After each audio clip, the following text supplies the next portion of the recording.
أعوذ بالله من الشيطان الرجيم بسم الله الرحمن الرحيم الحمد لله رب العالمين والصلاة والسلام على عبده ورسوله محمد وعلى آله وصحبه وتابعيهم أجمعين. Шулай ук Бәдір соғышы белән Ухуд соғышы арасында тагын берничә шундый зур вакыйга була. Шуларның берсе Бәну Кайнукага карата булган хәрби йөреш. Моның вакыйгасы, моның сәбәпләре нәрсәдән гыйбарәт буласың? Белүебезчә, Пәйгамбәрбез саллаллаһу алейхи ва саллям Мәдинә шәһәрендә яшәүче яһудилар белән килешү төзи. Һәм шушы килешү нигезендә яһудилар Пәйгамбәрбез саллаллаһу алейхи ва саллямга итагать итәргә тиеш булалар. Расулуллаһ саллаллаһу алейхи ва саллямга килгәндә ул килешүнең бөтен пунктларында җиренә җиткереп үти. Шулай ук мөселманнар да Пәйгамбәрбез саллаллаһу алейхи ва саллямның үрнәгенә иярәләр.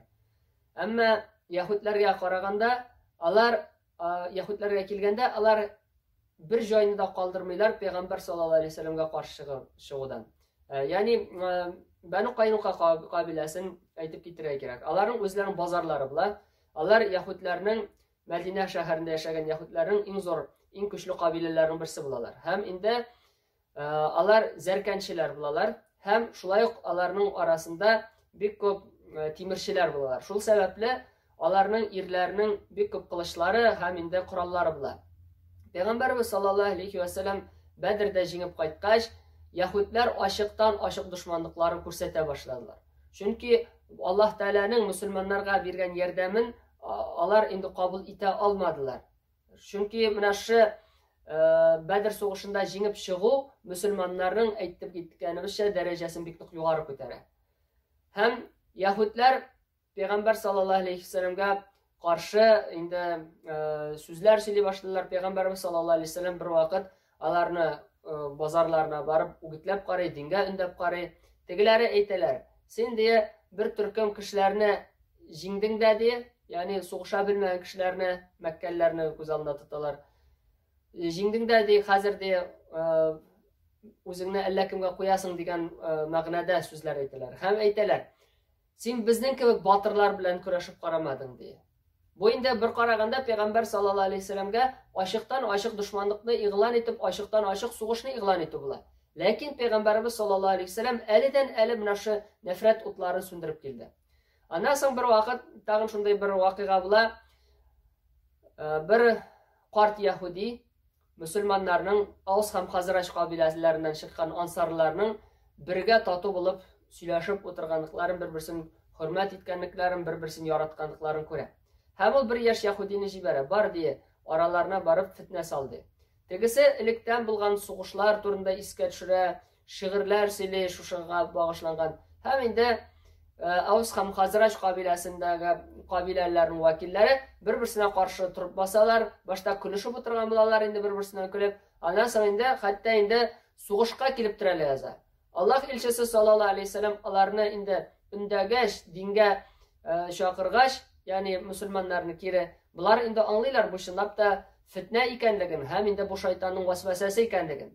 Мондай эшләрдә була, һәм инде әледән-әле ачык һәм яшерен алар дошманлыкларын күрсәтеп торалар, һәм инде әледән-әле фитнәләрен кылалар. Бу Бәну Кайнукага булган сугышның сәбәбенә килгәндә, әйттек, аларның базарлары булган дип. Һәм анда мөселманнар барып сәүдә кыла торган булалар. Бер вакыт бер мөслимә хатын, ул инде битләрен каплаган була, базарга барып әйберләрне сата һәм инде ял итәргә дип утыра. Яһудлар килеп моңа бәйләнә башлыйлар. Битеңне күрсәт, битеңне ач ди. Тегесе инде ачмый билгеле. Һәм бер зәрканчы, ювелир, шушы хатынның артыннан килеп күлмәкләрен бәйләп куя. Һәм хатын-кыз баскач, аның гаврәтләре ачылып китә. Ул инде кычкырып җибәрә, һәм менә тегеләр инде яһудлар кычкыра көләләр, имеш булар мускул иттеләр бит инде мөслимәне. Һәм шушылар арасында булган бер яһуд кавымыннан дип әйтәләр, бер мөселман кеше шушы зәрканчыны бәреп үтерә. Булар шундук инде теге мөслимәнең бит инде ул намусын яклый. Булар шундук теге мөселманны үтерәләр. Һәм мөселманның гаиләсе Пәйгамбәр саллаллаһу алейхи ва саллямнан ярдәм сорыйлар. Һәм инде Пәйгамбәрбез саллаллаһу алейхи ва саллям үзенең гаскәрен, үзенең сахабаларын алып, Бәну Кайнука яшәгән җирлеккә юнәлә.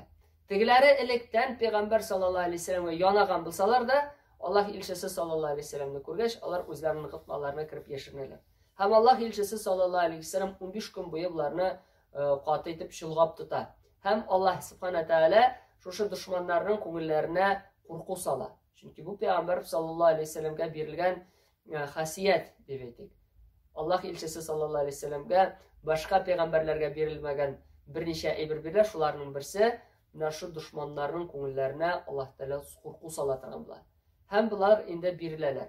Allah ilçisi sallallahu aleyhi ve sellem qarına Abdullah ibn Ubay ibn Salul kelar. Biz aytdik endi ana munofiq bo'lgan deb kishilar o'zine nindidir bir foyda bo'lsin uchun islom dinini qabul etgan bular. Hem ular mana shu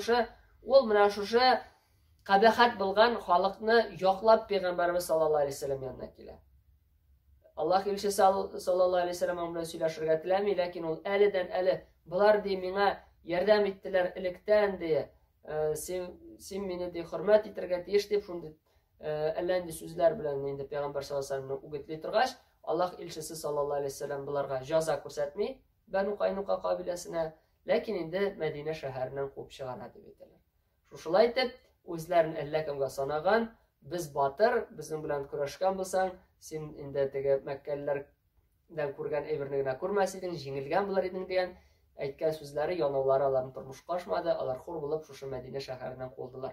Anasini endi Badr so'g'ishi ham Uhud so'g'ishi orasida tam bir necha voqea bilan Abu Sufyan ibn Harb ol endi nazar aytib payg'ambar sollallohu alayhi vasallamdan uch olarga deb ham endi 200 lab kishi bilan Atrajiyada Madina shahrine keladi. Lekin endi ochiqdan ochiq so'g'ishmay, ol endi yo'l bosarlik bilan shug'ullana boshlaydi. Payg'ambar sollallohu alayhi vasallamning ikki sahobasini o'tira, Alloh elchisi sallallohu alayhi vasallam ana quvachiqqach, ular endi Makka tabasına yo'nalganda jingilroq otlari, jingilroq diyalari shopsin uchun endi bo'lgan butun rizqlarini tashlab qoldiralar. Ham endi ilik saviq degan rizq shu kipgan butqa bilan endi ani moy bilan butaga shu butqaga aylana turgan bular. Ol shu pahot vaqtida oshib turgan, azirlay turgan, tez azirlana turgan rizqlar. Shu saviqlarini tashlab qoldira turgan bular. Shunga da bu saviq pahodi degan isim bilan belgili tarixda. Ondan so'ng endi tag'in bir voqea bilan payg'ambar sallallohu alayhi vasallamning qizi Fatima bilan. Fatimani payg'ambar sallallohu alayhi vasallam kuyovga bergatili. Ham G'ali radhiyallohu anhuga bu turda aytilar. G'ali radhiyallohu anhu Fatimaning qo'lini so'rarga deb payg'ambarimiz sallallohu alayhi vasallam yoniga boradi. G'alining bir narsasida bo'lmaydi.